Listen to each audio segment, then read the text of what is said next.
By now, we know El Nino is driving what is a weather or a wacky weather pattern. So now as we head into spring, El Nino will continue to wreak havoc with what we would consider normal spring weather. How will that happen? Here's your 2016 Storm Shield Spring Forecast. Spring, when summer meets winter with sometimes violent consequences. Predictable, but often wild weather. And this spring could even be more wild, thanks to El Nino. The Pacific Ocean warmed to near record levels this winter. Now El Nino is weakening, but will impact our spring weather patterns. Weather patterns we break into three distinct phases. Phases identified with signature storms within the giant cycle. This year, that pattern repeats every 50 days. How do we know? The Lezak recurring cycle. What is it? We caught up with the theory's founder, Gary Lezak, at a Storm Chaser conference in Norman. The weather pattern sets up in the fall and it cycles through the winter and the spring and the summer. So this spring, the weather pattern we're about to experience this spring with severe weather risks is the same weather pattern we just went through this winter. I used the LRC to successfully predict a warmer than average and wetter than average winter here in Tulsa. And my forecast made in November for a big storm to hit the area at the end of December was spot on when high winds, tornadoes, flooding rains, and snow hit green country between December 26th and December 29th.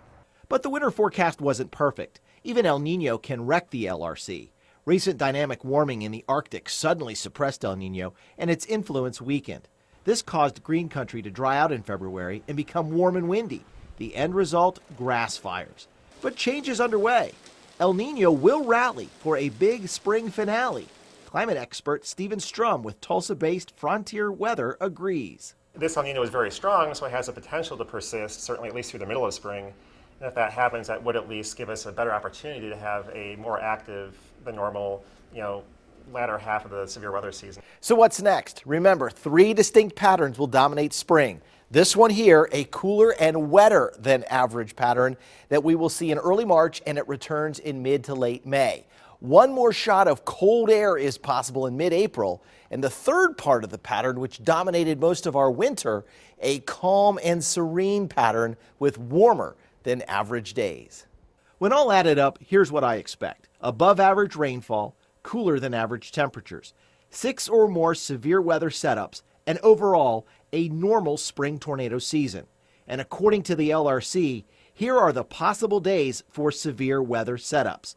March 22nd to March 24th, April 27th through May 2nd, May 6th through the 8th, May 11th through the 14th, May 21st to 24th, and May 31st to June 2nd.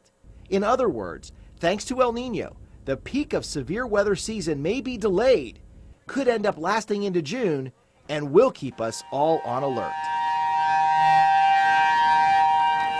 And that is for sure. And if you want to see more about my spring weather forecast, just visit KJRH.com. A written weather blog goes online at about 10:30 tonight. You can read all about it there. It's really fascinating, the cycling and how we've seen it. You've been using that for quite some time. And it's been pretty accurate. Yeah. So we'll see how it plays out this spring.